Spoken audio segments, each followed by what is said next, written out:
Programme में एक बार फिर खुशामदीद बात करेंगे। इस वक्त महंगाई बढ़ती जा रही है, लेकिन इस पूरे अमल में पिछले 3-4 दिनों से जो डेवलपमेंट्स हो रही हैं उसमें पंजाब ने चूँकि रिलीफ दिया और उसके बाद MQM की लीडरशिप की तरफ से कहा गया कि ये सब कुछ वफाक करे और सिंध के अवाम के लिए भी करे। फिर मरियम बीबी की तरफ से इसके ऊपर मुस्तफ़ा कमाल ने एक्चुअली ये ट्वीट किया और उसके बदले में जवाब उन्होंने दिया, जवाब तर जवाब। उन्होंने कहा कि आप सिंध में हैं तो सिंध हुकूमत से बात करें। सिंध हुकूमत ने कहा कि हमारे पास हम तो अपना काम कर ही रहे हैं पिछले 16 सालों से मुसलसल अपनी आवाम के लिए, लेकिन वफाक चीज़ें रिलीफ देगा। और पंजाब में जो कुछ हो रहा है, जिस तरह की बयानबाजी हो रही है, उसका इम्पेक्ट फिर यहाँ सिंध में भी आता है और उल्टे सीधे बयानात की वजह से जमात इस्लामी और MQM पाकिस्तान पीपल्स पार्टी से यानी सूबाई हुकूमत से रिलीफ मांग रहे हैं। और ये रिलीफ कैसे मिलेगा, बिजली की कीमतों के हवाले से भी और महंगाई को कम करने के हवाले से। उसके बाद आज बिलावल भुट्टो जरदारी साहब ने बात की। उन्होंने कहा जी कि इलेक्शंस के दिनों में शहबाज शरीफ साहब ने मुनाजरे का कहा था, आज भी वो तैयार हैं और आए। सिंध जैसा इलाज दुनिया में कहीं नहीं है, पंजाब के हॉस्पिटल्स की भी मदद करने को तैयार हैं और प्राइम मिनिस्टर जो है वो सिंध को वक्त भी दें। इस पर मज़ीद बात करेंगे। मैं ज्वाइन किया है मोहतरमा शमीम मुमताज़ साहिबा ने, सीनियर सियासतदान है, सीनियर रहनुमा है पाकिस्तान पीपल्स पार्टी की। शमीम मुमताज़ साहिबा, खुश आमदीद कहते हैं आपको शो में। Thank you. किस तरह देखती हैं? एक तो बहुत सारे इश्यूज वैसे ही नेशनल पॉलिटिक्स में हो ही रहे थे, अब एक बार फिर पंजाब और सिंध आमने सामने हैं। CM सिंध ने भी आज बयान दिया और ख़ुद चेयरमैन पाकिस्तान पीपल्स पार्टी जनाब बिलावल भुट्टो जरदारी साहब ने भी बात की इसके ऊपर। ये अचानक क्या हुआ? और ख़ास तौर पे चूँकि जो बहस छिड़ी वो मरियम ने पंजाब में मरियम बीबी ने रिलीफ दिया, उसको बुनियाद बना के MQM ने तनकीद की। MQM और जमात इस्लामी अब आपसे भी मुतालबा कर रहे हैं, तो ये पूरा माजरा है क्या? देखिए, सबसे पहली बात तो ये कि जो मरियम बीबी ने किया और जो नवाज शरीफ साहब ने प्रेस कॉन्फ्रेंस करके बात की, पहले तो वो एक तो पूरे पाकिस्तान में महरूमी की फिजा कायम हुई, क्योंकि जो वज़ीर आज़म होता है, हम हमेशा कहते हैं कौम का बाप होता है या जिम्मेदार होता है, तो वहाँ से ये गैर जिम्मेदारी की एक स्टेटमेंट आना कि पंजाब के लिए और वो भी 2 महीने के लिए 45 अरब रुपए की सब्सिडी दी जाएगी। 2 महीने के बाद यही अवाम होंगे, यही बिजली के बिल होंगे और यही रोना धोना होगा। यही 45 अरब रुपए कहीं मरियम बीबी किसी काम में लगा देती, लोगों के रोजगार में लगा देती, लोगों को कोई और बेनिफिट दे देती कि वो अपना कारोबार बेहतर करते या कारखाने लगते या जो भी होता, और वो लोग अपने पैरों पे खड़े होकर खुद बिल देने की पोजीशन में आ जाते, तो हमें किसी सब्सिडी की जरूरत ही ना पड़ती। और उसके बाद ये कि फिर सिर्फ पंजाब को करना, क्या मतलब पाकिस्तान के 3 सूबे जो हैं वो पाकिस्तान का हिस्सा नहीं है, पाकिस्तान की इकाई नहीं है क्या वो?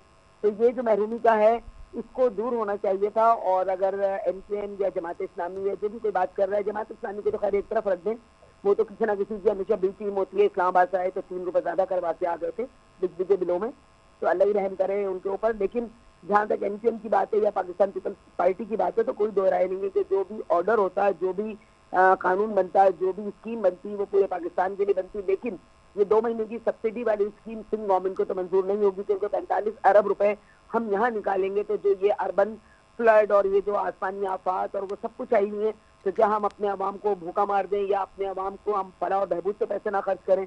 तो मैं समझती हूँ कि ये सब्सिडी वाली बात ठीक नहीं है। इसको प्रॉपर IPPs का जो मामला है उस पर देखा जाए, उस पर गौर किया जाए। अगर वो हमसे ज़ाहिर हमें लूट रहे हैं, वो जिस तरह की चीजें सोशल मीडिया हमें दिखा रहा है, वो हमें लूट रहे हैं दोनों हाथों से पाकिस्तान की आवाम को, तो कानून साजी के जरिए उस पर काम किया जाए तो मैं समझती हूँ वो ज्यादा बेनिफिट होगा अवाम के लिए बामुकाबला 2 महीने के बेनिफिट। शमीम मुमताज़ साहब, ये बात आपकी बिल्कुल ठीक है। और जिस तरह का ऐलान और ज़रा इतनी लंबी चौड़ी प्रेस कॉन्फ्रेंस पूरी पार्टी में ज़रा बैठी हुई थी, एक चीज़ बहुत इंपॉर्टेंट है, डे फसही आप इस हुकूमत का हिस्सा तो नहीं है, लेकिन इस हुकूमत को कायम रखने में, प्राइम मिनिस्टर बनाने में, इन सब चीज़ों में आपका इनपुट शामिल है और ज़रा इसको आप इस चीज़ की ओनरशिप लेते भी हैं।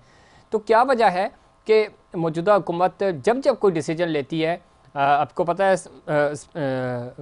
उस वक्त जब तसद्दुक़ जिलानी साहब का मामला हुआ तो आपसे मशावरत नहीं हुई, उसके बाद जब चेयरमैन लगाने की बात हुई, इसका स्पेशल सोलर काउंसिल के वाले से फ़ैसला किया गया, उस वक्त आपसे मशवरा नहीं लिया गया, वो फ़ैसला बैक बाउंस कर गया।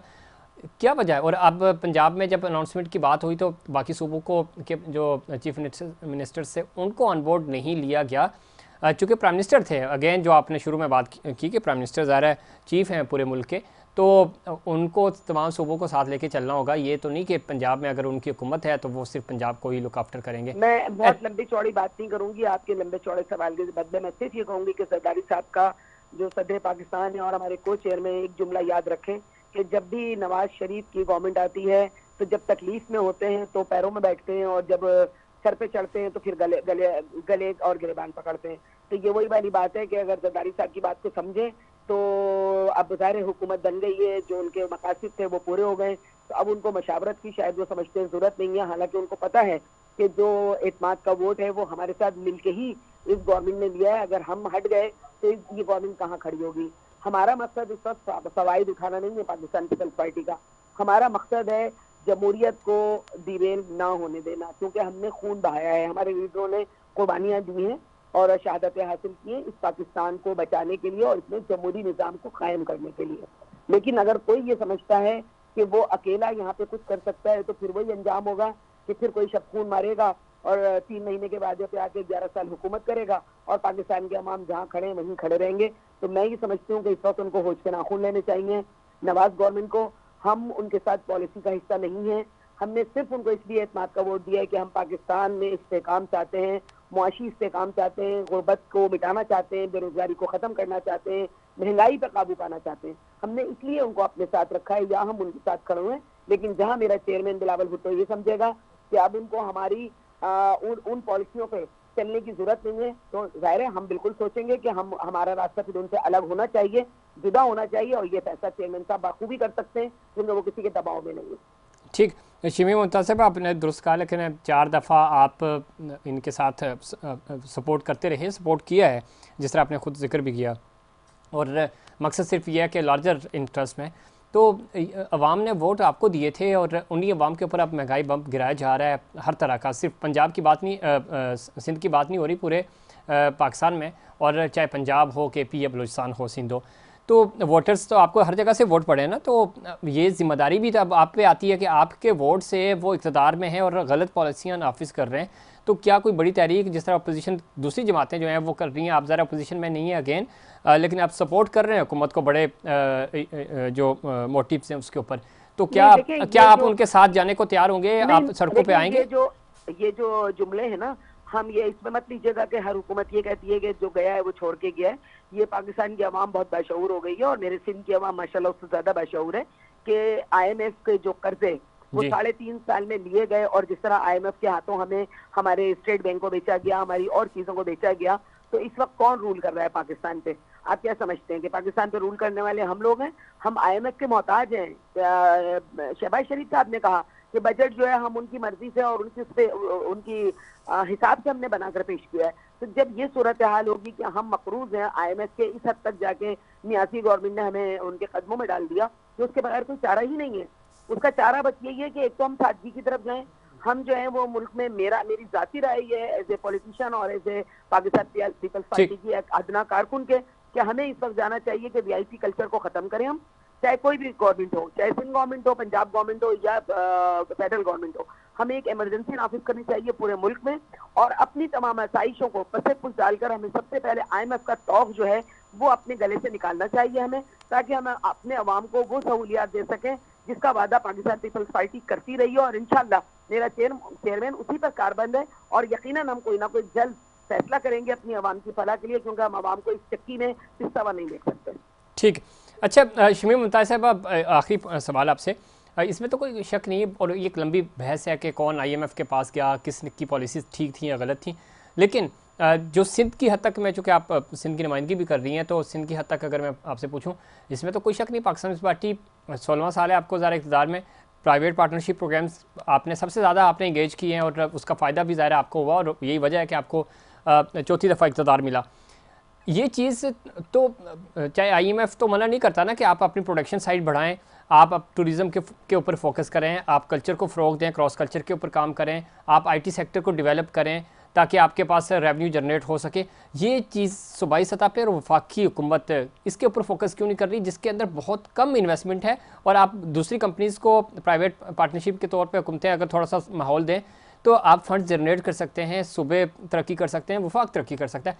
इस ये इग्नोर हो रहा है। मैं सिर्फ आपकी बात नहीं कर रहा, मैं चारों सूबों और वफाक की बात कर रहा हूँ। नहीं, देखें बिल्कुल रोज़ रोशन की तरह आया है कि जब के इलेक्ट्रिक या जब के थी तो बहरहाल हमारा इख्तियार है कि इलेक्ट्रिक जब 18 घंटे लोड शेडिंग करेगी तो कौन सा कारखाना चलेगा मेरे भाई, कौन सी फैक्ट्री चलेगी, यहाँ पर कौन बिजनेस करना चाहेगा। तो ये तो वही वाली बात है ना कि जब IMF का ऊपर से आया कि बिजली इतनी महंगी करनी है, गैस इतनी महंगी करनी है, तो मुझे बताएं कहाँ फैक्ट्रियां लगेंगी, कौन अपना बिजनेस यहाँ पे लगाएगा। ज़ाहिर है सब वाइंड अप करके जाएंगे ना यहाँ से, चाहे सिंध से बाहर जाएं चाहे पाकिस्तान से बाहर जाएं। तो आपको हमारा थर का कोयला आपको क्यों लगा कि ये सेकंड क्लास कोयला है? आप क्यों आर्टिफिशियल कोयले के ऊपर जाके बिजली पैदा करने की बातें कर रहे हैं? मेरी तो शहीद रानी ने कब से थर कोयल के ऊपर बात की थी कि कोयला निकला है, हम इसके ऊपर काम करें। तो सिंध गवर्नमेंट अपने तौर पर इनिशिएटिव ले रही है, सिंध गवर्नमेंट काम भी कर रही है, लेकिन हमारी रफ्तार उतनी तेज नहीं है। उसकी मेन वजह वही है कि इलेक्ट्रिक को हमारे उसमें किया जाए। हम कह रहे हैं इनका लाइसेंस कैंसिल करें, इनको आपके KSC जो पुरानी होती थी उसमें लेके आए, हुकूमत सिंध के अंदर लेके आए, ताकि मेरे वो कारखाने जिनकी रोशनियों से धुआं उगलता था, दिन रात 24 घंटे काम करते थे, वहाँ बेरोजगारी के बैनर लगा दिए गए कि कारखाना, क्योंकि जनरेशन नहीं हो रही है तो आगे उसकी मार्केटिंग नहीं है, तो कैसे काम करेंगे हम लोग। बहुत शुक्रिया शमीम मुमताज़ साहबा प्रोग्राम में वक्त देने के लिए। और इशूज़ हैं, सूबों के अलग मसाइल हैं और वफाक बिल्कुल अलग मसले पेश कर रहा है। आपस में ना तो सूबे सिंक हैं वफाक के साथ और ना वफाक विलिंग है इसके ऊपर काम करने के लिए। तो इश्यूज़ हल नहीं होंगे तो तरक्की मुमकिन नहीं है। और सूबाई हुकूमतें अपनी अपनी पॉलिसीज़ लेकर चल रही हैं, वफाक बिल्कुल अलग चल रहा है। तो ये मामला आगे बढ़ेंगे कैसे और चीज़ें ठीक कैसे होंगी, इस पर मज़ीद बात करेंगे, लेकिन उससे पहले कमर्शियल ब्रेक।